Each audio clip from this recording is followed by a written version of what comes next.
Siap dengar firman Tuhan hari ini? Amin. Judul khotbah saya hari ini adalah sistem yang berbeda. Coba buka dulu Ulangan pasalnya yang ke-11 ayat 10 sampai ayat yang nanti kita akan baca sampai ayat yang ke-13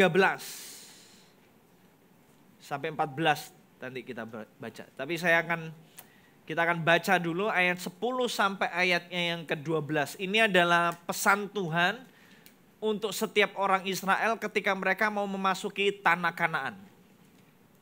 Tanah Kanaan selalu digambarkan sebagai tanah perjanjian, tanah yang penuh dengan susu dan madu.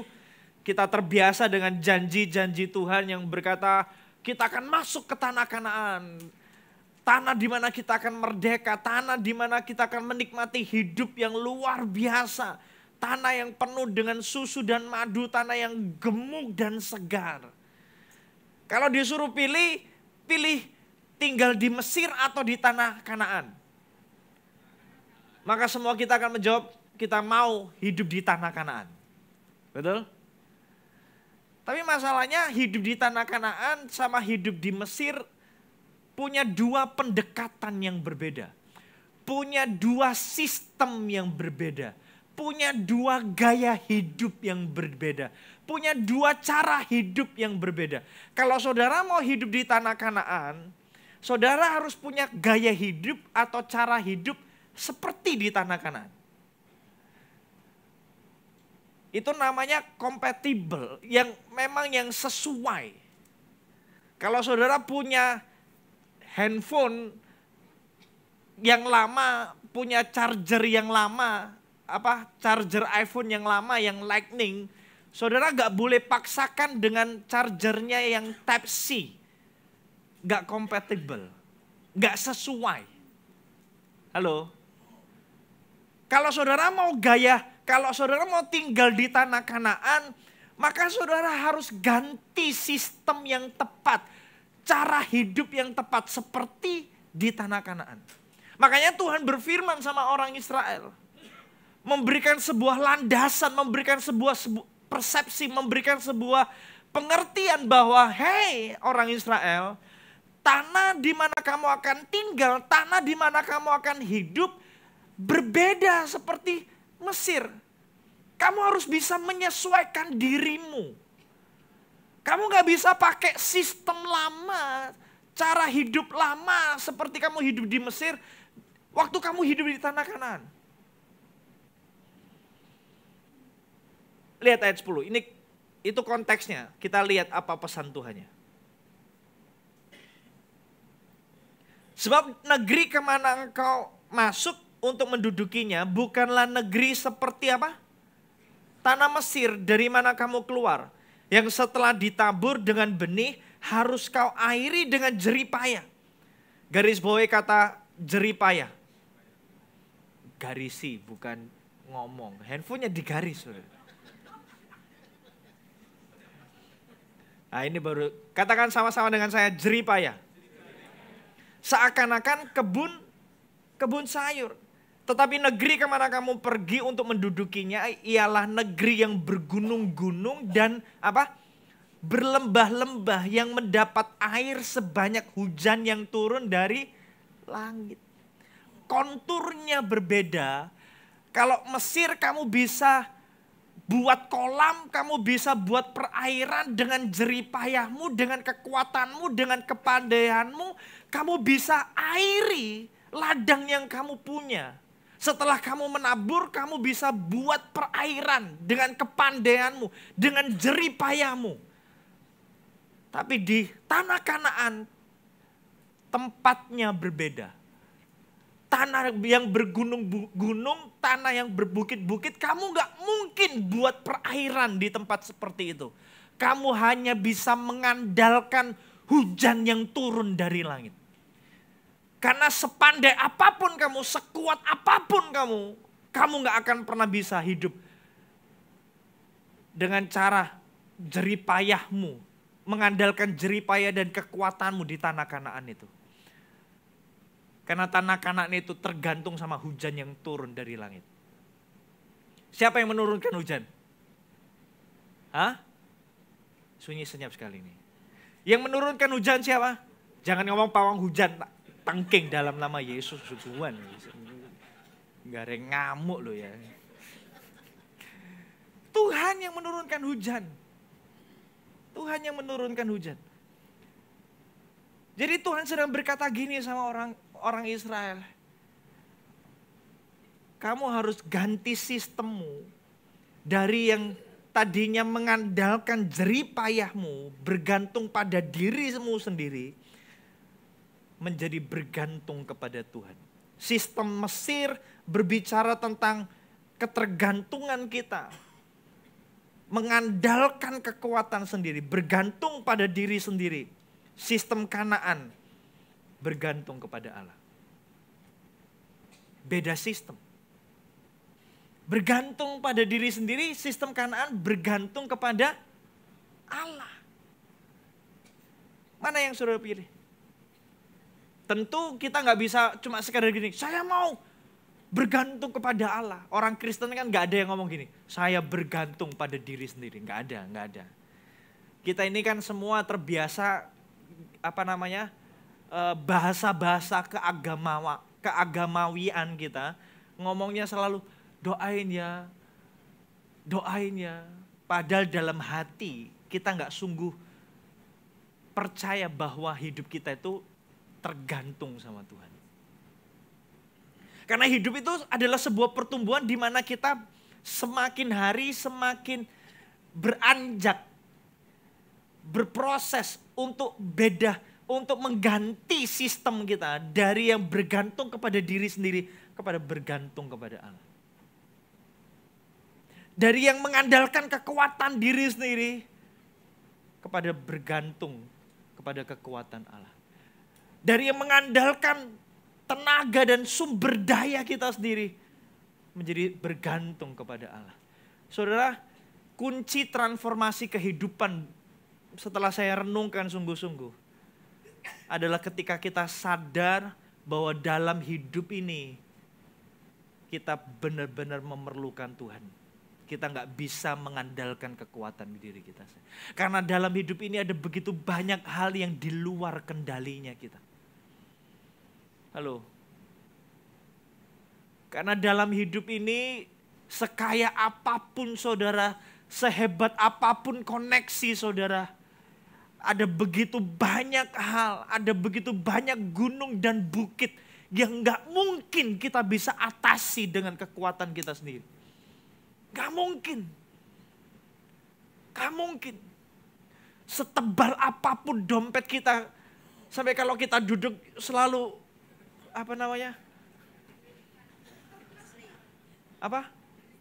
melingse gitu.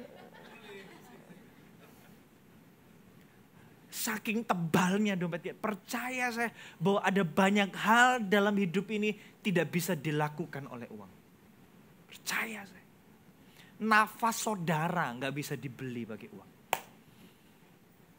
Halo. Saudara bisa beli oksigen tapi saudara nggak bisa beli nafas. Kapan saudara mengalami perubahan dalam hidup ini? Mengalami transformasi, titik nol transformasi kehidupan dimulai. Ketika orang itu sadar bahwa kekuatannya tidak seberapa dan dia perlu Tuhan. Makanya ada orang-orang yang kaya, titik balik ketemu Tuhannya waktu dia sakit. Waktu dia bangkrut. Orang yang dulunya macam-macam. Orang yang dulunya sombong dengan kegantengannya. Bukan saya pasti. Tertawanya gak enak itu. Itu saya ya tahu bukan orang gak ganteng kamu.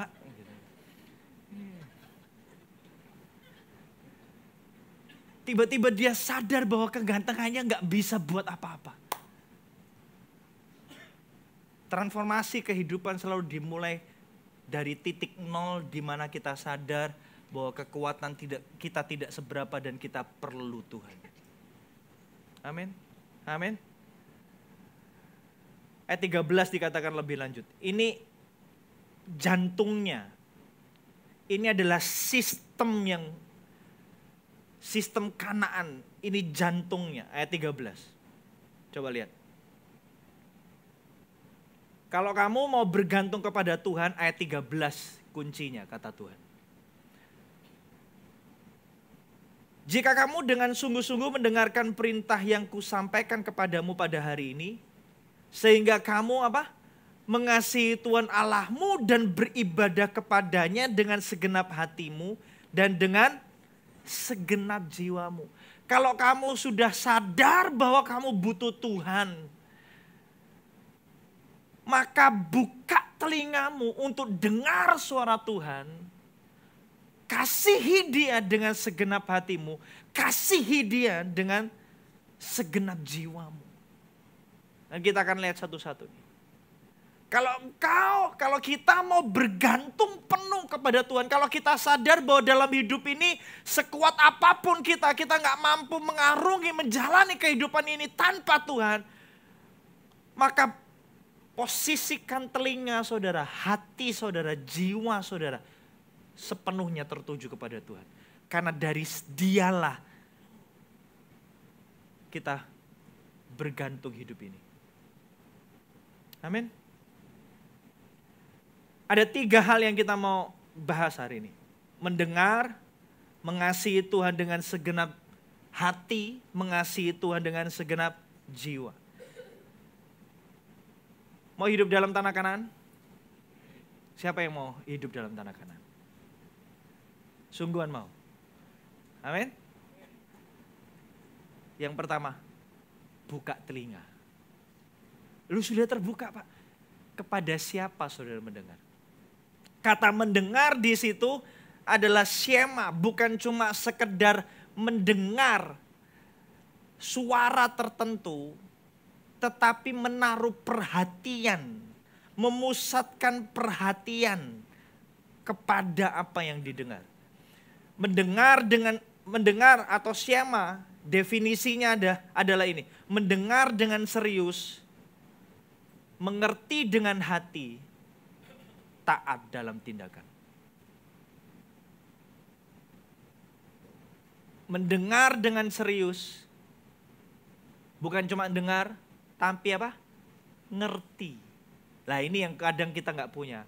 Amin saudara, amin. Ngerti? Enggak. Kita jadi orang lata tapi nggak pernah duduk dan merenung sebenarnya apa yang dimaksudkan Tuhan. Ketika Tuhan berbicara, apa yang dimaksudkan? Kita cuma dengar orang khotbah, tapi nggak pernah ngerti khotbahnya apa. Kita cuma baca firman Tuhan, tapi nggak sungguh-sungguh mengerti apa yang menjadi kehendak Tuhan. Mendengar, mengerti, lalu yang ketiga taat dalam tindakan.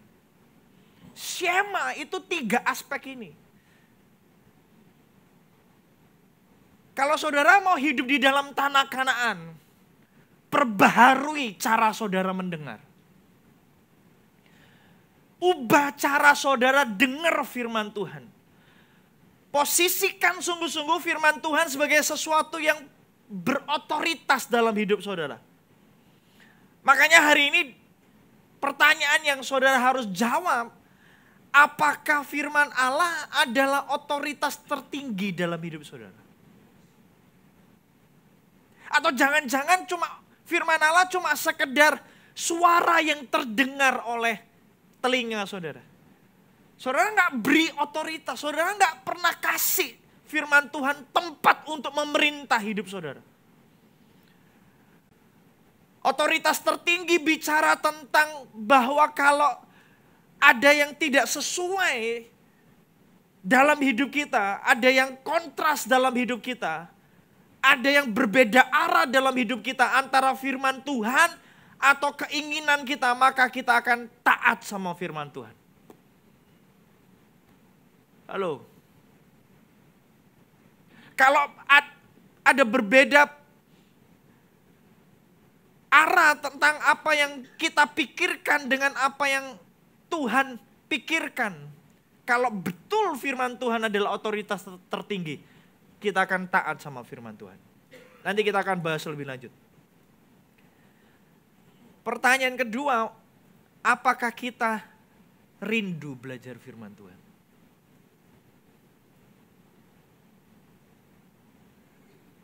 Di tempat ini siapa yang punya devotion saat teduh pribadi?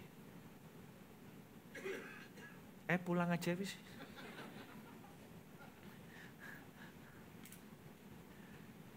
Dengar saya baik-baik. Kalau saudara tidak terbiasa mendengar suara Tuhan dalam hidup saudara secara pribadi, dalam setiap hari dalam hidup saudara, bagaimana mungkin saudara mendengar?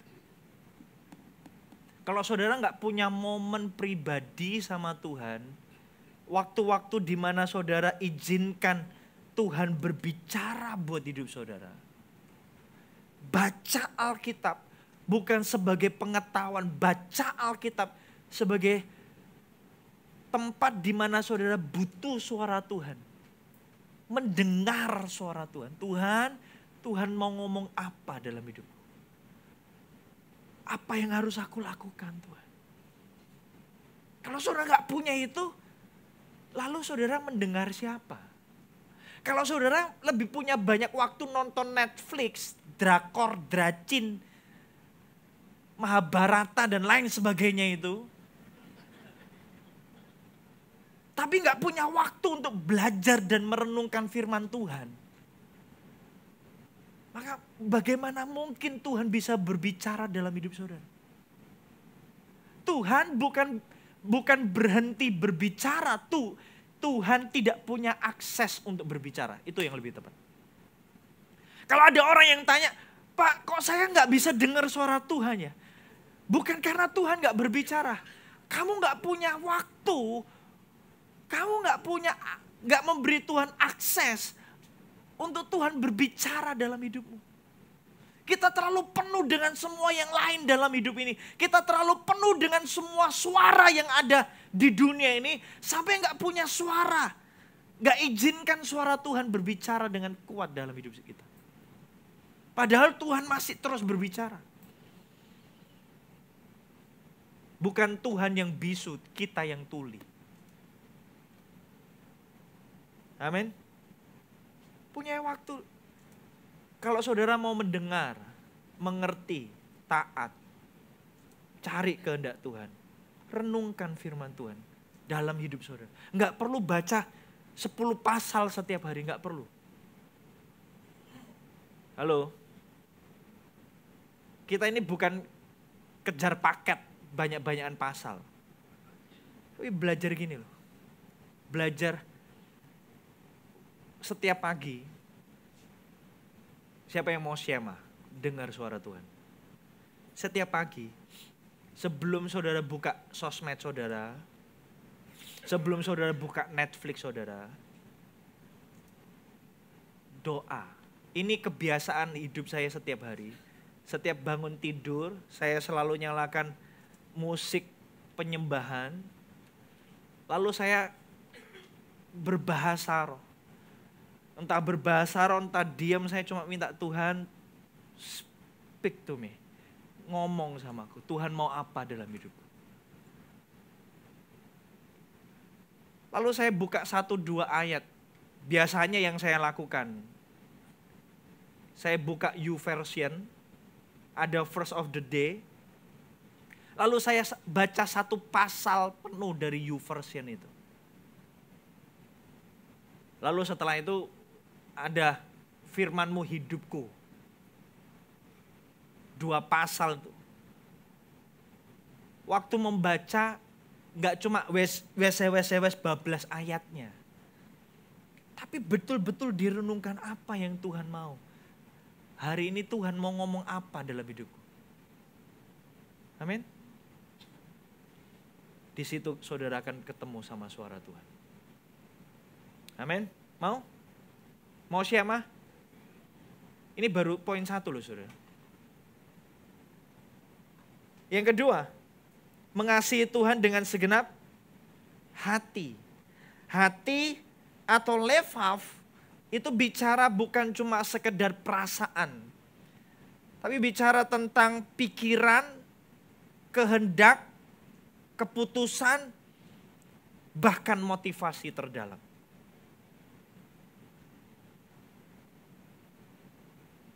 Mengasihi Allah dengan segenap hati artinya adalah semua yang kita pikirkan, semua yang kita katakan, semua yang kita kerjakan tujuannya cuma satu, menyenangkan Allah.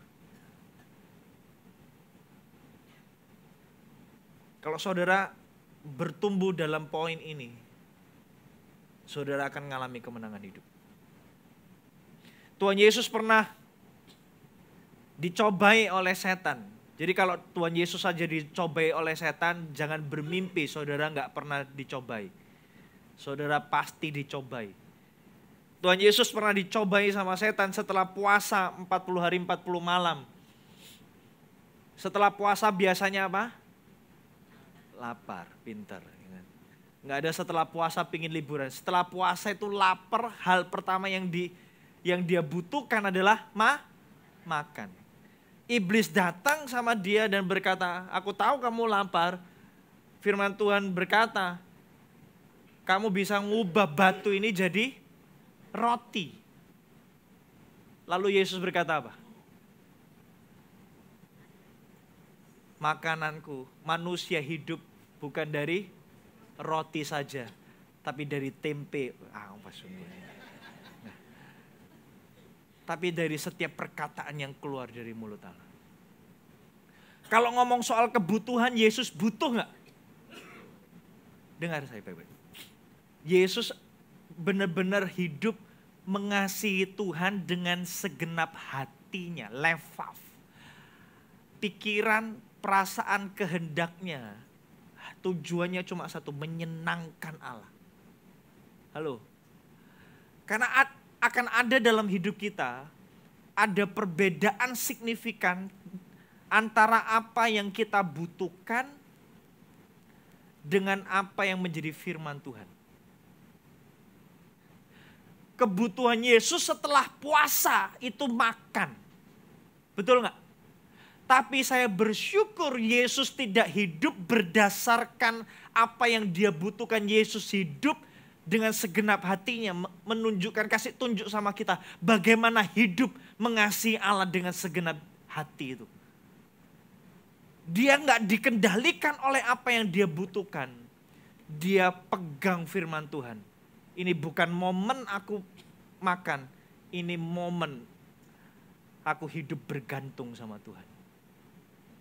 Halo, kenapa? Karena kalau zaman itu roti itu, Yesus nuruti setan dan ubah roti itu, batu itu jadi roti. Roti zaman dulu itu gak kayak roti zaman sekarang. Lembut gitu kan, gak perlu dikunyah, bisa masuk sendiri gitu kan. Orang yang setelah puasa, yang dibutuhkan pertama itu, sekalipun perutnya lapar, yang dibutuhkan pertama itu bukan makanan. Halo, betul gak? Betul-betul kayak pernah puasa aja. Kalau saudara puasa 3 hari 3 malam gak makan, gak minum, hal pertama yang saudara butuhkan bukan makan.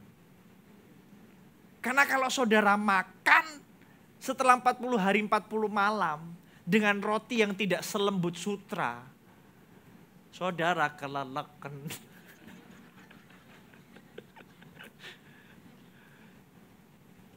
Kalau Yesus hari itu turuti godaannya setan, ubah batu jadi roti itu, maka roti selembut apapun di tubuh Yesus itu kayak makan kompiang tanpa air.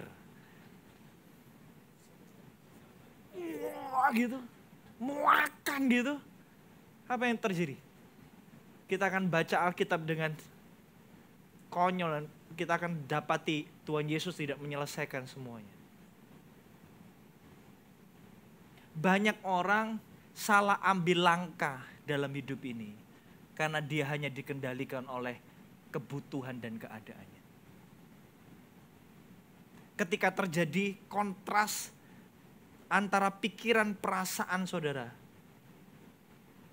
dengan firman Tuhan, berani nggak taat sama firman Tuhan? Ketika saudara lagi takut dalam hidup ini, tapi firman Tuhan berkata, jangan takut. Apakah saudara berani lepas ketakutan saudara dan bergantung pada firman Tuhan yang berkata, jangan takut. Ketika saudara lagi khawatir tentang masa depan saudara. Lalu firman Tuhan berkata, serahkan khawatirmu, sampaikan isi hatimu kepada Tuhan. Mana yang saudara pilih? Tetap tinggal dalam khawatir saudara, sambat terus setiap hari. Aduh gelap, Indonesia gelap, gelap. Terjadilah sesuai dengan iman saudara. Atau saudara berani melangkah dan berkata, enggak, di dalam Dia selalu ada masa depan. Aku serahkan kekhawatiranku kepadanya, sebab Dia yang memiliki hidupku. Artinya mengasihi Tuhan dengan segenap hati adalah menyerahkan hati kita, perasaan kita, kehendak kita, pikiran kita, sungguh-sungguh sejalan dan selaras dengan firman Tuhan. Makanya saya tulis ini, kemenangan dalam hidup terjadi ketika pikiran dan kehendak dan perasaan kita tidak dikendalikan oleh keadaan atau kebutuhan, melainkan firman Allah. Kemenangan dalam hidup saudara terjadi ketika pikiran saudara, kehendak saudara, perasaan saudara tidak dikendalikan oleh keadaan atau kebutuhan saudara, melainkan firman Allah. Renungkan kalimat ini sungguh-sungguh. Kasihi Dia dengan segenap hatimu, dengan segenap perasaanmu, dengan segenap kehendakmu, dengan segenap pikiranmu. Jangan izinkan kehendak, pikiran, perasaan saudara dikendalikan, didrive hanya oleh kebutuhan dan keadaan. Lagi putus cinta, perasaannya lagi gak enak. Lebih baik aku bunuh diri saja. No. Halo. Ada orang lagi gosipin kita. Karena sesuatu yang pernah terjadi di masa lalu, perasaan kita gampang sensitif ketika dengar orang gosipin kita. Lagi kacau ini perasaan. Tapi firman Tuhan berkata, kasihi. Berani enggak lepas perasaan yang kita miliki dan sejalan dengan firman Tuhan? Saya berikan definisi mengasihi Tuhan dengan segenap hati dengan cara yang saudara dapat mengerti. Amin. Hidup ini sulit, betul. Tapi dari dulu hidup gak pernah gampang. Tapi bukan berarti kita selalu bersungut-sungut dalam hidup. Karena kita punya Tuhan. Hidup kita hidup di tanah Kanaan. Tuhan yang kasih hujan sama kita. Makan kita. Amin. Pasti kita makan. Kalau merasa gagal dalam hidup, datang sama firman Tuhan yang berkata, engkau umatku, engkau biji mataku. Datang sama firman Tuhan, lihat bagaimana Tuhan menyertai setiap orang-orang yang tidak berdaya. Dan mereka tetap mengalami kemenangan. Ada amin. Orang yang berjalan bersama Tuhan, orang yang mengasihi Tuhan dengan segenap hati. Bukan orang yang dikendalikan oleh kebutuhan dan keadaannya. Perasaan, pikiran, kehendaknya dikendalikan oleh firman Tuhan. Amin. Pak, lagi berat Pak. Ngutang boleh enggak? Kalau Tuhan ngomong utang boleh, utanglah saudara. Tapi saya percaya bahwa Tuhan berkata cukupkan dengan apa yang ada. Enggak cukup Pak. Cukup pasti. Halo? 500.000 bagaimana mungkin saya cukup Pak? Cukup. Firman Tuhan berkata cukupkan dengan apa yang ada. Jangan minta-minta, jangan berhutang, jangan pencet pinjol. Bergantung sama Tuhan. Karena Tuhan yang memberikan hujan sama kita. Kalau 500.000 yang dikasih Tuhan sama kita, itu berarti kita akan cukup dengan 500.000. Entah bagaimana caranya. Kelola dengan baik. Bagi 500.000 itu pakai telur separuh mungkin. Bagi, cukupkan. Dengar saya. Semua lihat ke depan. Tuhan bertanggung jawab untuk memenuhi kebutuhan kita, bukan keinginan kita.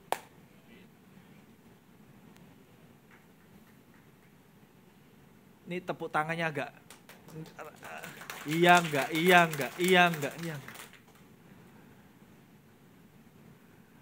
Enggak cukup Pak, percaya saya. Yang sedikit itu cukup untuk memenuhi kebutuhan kita. Saya enggak pernah baca Alkitab, Tuhan suruh kita berhutang. Enggak. Tuhan suruh kita kreatif, Tuhan suruh kita bekerja, Tuhan suruh kita fight, tapi Tuhan gak pernah suruh kita berhutang. Kalau gak punya uang, tutup mulut, izinkan Tuhan yang kasih uang sama saudara. Ada amin. Di CG jangan pernah gini, tolong doakan ya, saya lagi ngalami kesusahan. Gak minta sih, tapi sharing. Gak ada yang kayak gitu di CG. Amin. Amin. Kalau lagi bergumul, jangan berharap sama manusia, berharap sama Tuhan.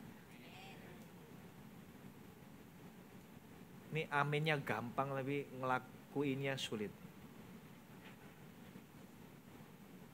Ada amin. Makanya saya nggak bisa toleransi dengan yang namanya,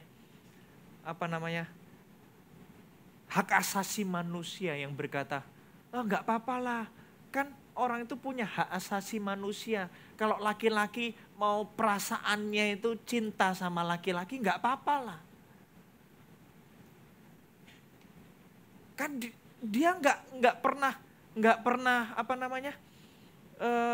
boleh memungkiri perasaannya.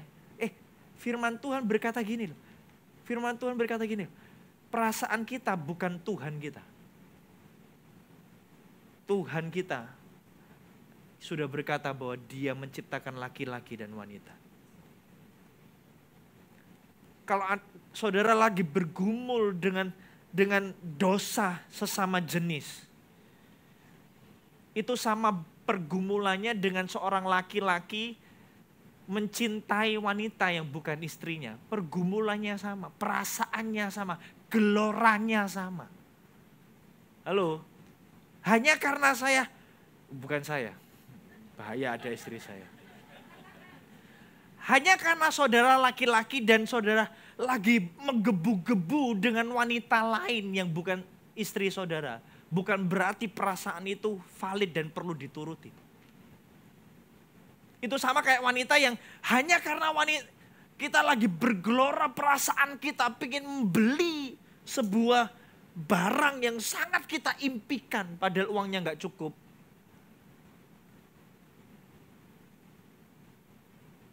Halo, jangan turuti perasaan saudara.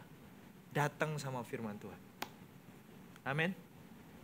Izinkan Dia memulihkan saudara. Sunyi senyap sekali ini. Waktu saya sudah hampir habis. Saudara masih mau lanjut?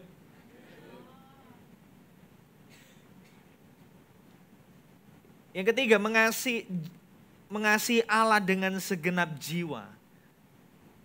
Kata jiwa adalah nefes. Nefes bukan bicara tentang roh saja. Nefes itu bicara tentang keseluruhan kehidupan kita. Nafas kita, keseluruhan eksistensi kita. Nefes itu artinya nafas sebenarnya. Pertama kali kita mendapatkan nefes adalah ketika Tuhan menghembuskan rohnya, nafasnya kepada kita. Itu nefes. Tapi ini bukan cuma sekedar jiwa, itu bukan cuma sekedar rohnya kita, tapi seluruh keberadaan kita. Jadi mengasihi Tuhan dengan segenap jiwa adalah menyerahkan seluruh hidup kita kepada Allah. Saya tulis ini, ganti hak milik. ganti hak milik. Amin. Bahkan gini, rela menderita bagi Allah. Karena Tuhan yang punya hidup kita mau berkata sama Tuhan, suka-sukamu Tuhan. Tuhan mau pakai aku jadi keset, aku akan jadi keset. Terserah Tuhan karena Tuhan yang punya hidup. Kalau Tuhan mau pakai aku jadi apapun, sekalipun tuh sakit buat aku ikut karena Tuhan yang punya. Halo, ganti hak milik. Makanya orang yang menyerahkan mengasihi Tuhan dengan segenap jiwa itu akan memposisikan dirinya seperti seorang budak kepada Tuhan yang punya hidupnya. Gambaran budak dan tuan itu nggak pernah dihapus dalam Alkitab. Karena itu seperti gambaran kita sama Tuhan. Kalau seorang budak sudah dibeli oleh seorang tuan, dibeli dengan harga yang pas, deal, maka tuan itu bisa bawa pulang budak itu. Yang tadinya budak ini milik dari tuan A, lalu tuan B ini beli dengan harga yang lunas. Maka ganti hak milik. Tuan A sudah nggak punya wewenang apapun kepada budak ini. Halo, mau minta maaf, bahkan mau dibunuh sekalipun, nggak ada masalah. Ada cerita-cerita di masa lalu ketika seorang tuan lagi kedinginan, kayu bakar sudah habis. Maka yang dilakukan oleh seorang tuan adalah panggil budaknya. Hidup-hidup dia belah perut budaknya. Maka budaknya nggak boleh membantah itu. Itu praktek perbudakan. Saya nggak ngomong itu betul, tapi saya mau ngomong itu adalah sesuatu yang wajar dalam konteks hak milik. Berani nggak dalam hidup saudara? Saudara bisa ngomong seperti seorang budak sama tuannya. Tuhan, dulu aku pemilik hidupku. Tapi Tuhan sudah bayar aku dengan darah yang mahal. Halo, Tuhan sudah bayar aku dengan hidupmu sendiri. Tuhan sudah kasih lunas, sudah beli hidupku dengan harga yang lunas. Lunas terbayar. Sekarang hidupku bukan milikku lagi. Aku hidup untuk Tuhan. Terserah Tuhan. Tuhan mau apa, terserah. Tuhan suruh aku ke tempat A, aku akan ke tempat A. Tuhan suruh aku ke tempat B, aku akan ke tempat B. Karena aku adalah sepenuhnya milikmu. Saudara, nangkep maksudnya mengasihi Tuhan dengan segenap jiwa? Makanya Filipi 1 ayat 21 Paulus ngomong gini. Karena bagiku hidup adalah Kristus dan mati adalah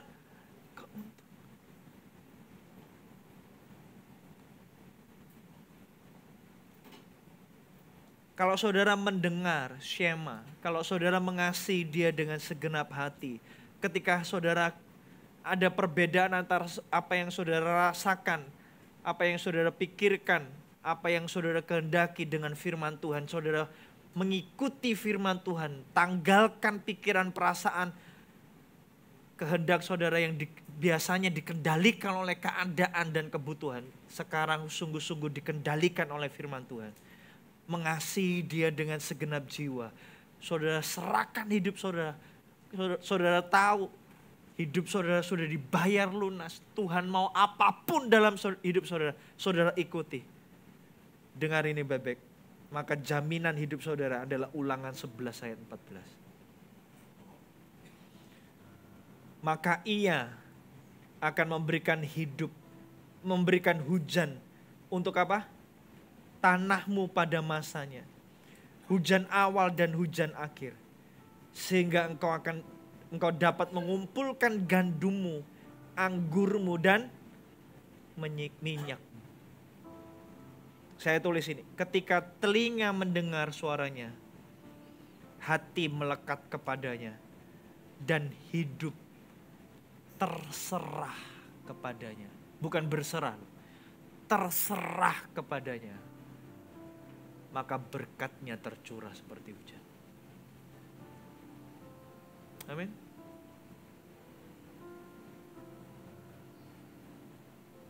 Saudara gak perlu takut masa depan saudara. Yang saudara takutkan telinga saudara gak lagi dengar suaranya. Yang saudara perlu takutkan adalah hati saudara gak lagi melekat sama Tuhan. Yang saudara takutkan adalah hidup saudara gak lagi terserah Tuhan.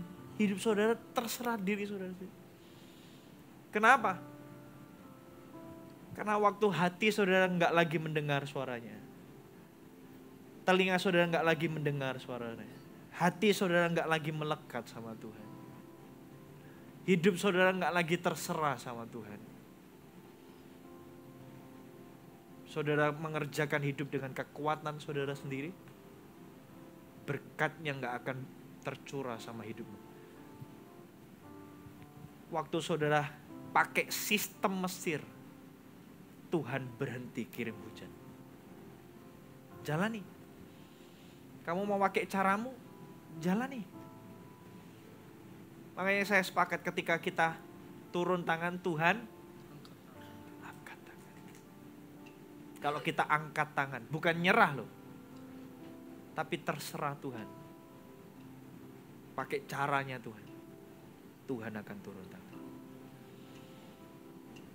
Sehebat apapun kita mengumpulkan air, hujan yang datangnya dari Tuhan jauh lebih banyak. Amin. Jangan takut hujan gak turun. Takutkan telinga saudara berhenti dengar. Saya mau ulang ini supaya saudara nangkep. Jangan takut hujan gak turun. Jangan takut tidak diberkati. Saudara. Jadi orang Kristen jangan takut tidak diberkati. Takut telinga gak lagi dengar suara Tuhan.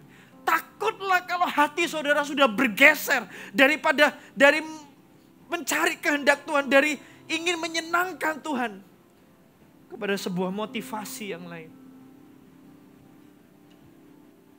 Takutlah ketika hidup saudara sudah mulai berkata gini, ini kan hidupku ya, terserah aku toh, karep-karepku toh, urip-uripku. Ketika hati saudara, hidup saudara sudah ngomong kayak gitu, maka Tuhan berhenti. Tuhan akan undur dari hidup saudara. Halo? Dan kalau Tuhan undur dari hidup saudara, saudara berjalan dengan kekuatan saudara. Tahu nggak bedanya setan sama Tuhan? Oh ya jelas beda Pak, iya saya tahu. Beda setan sama Tuhan tuh beda cara masuk dan keluarnya.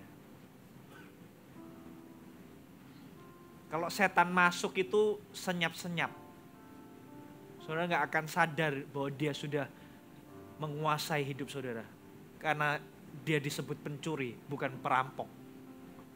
Kalau saudara kecurian, saudara gak akan sadar. Halo? Tapi kalau setan keluar, histeris gitu.